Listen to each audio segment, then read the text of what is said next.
بابا، أنا ست منشل، أنا جائعة جدا.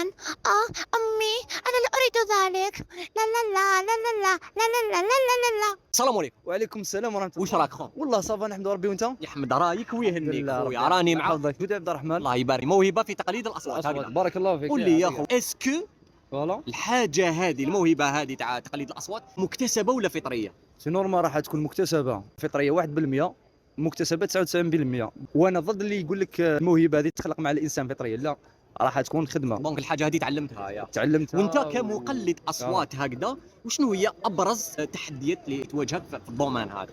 والله ما كانش صعوبات بزاف. الصعوبة الوحيدة هي انك باش تقلد شخصية لازمك دير لها تحليل فيها عمق، وتخدم مع لافوا تاعك، تسمى لي غام اللي راح تطلع وتهبط فيهم. راح شحال عندك في الحاجه هذه؟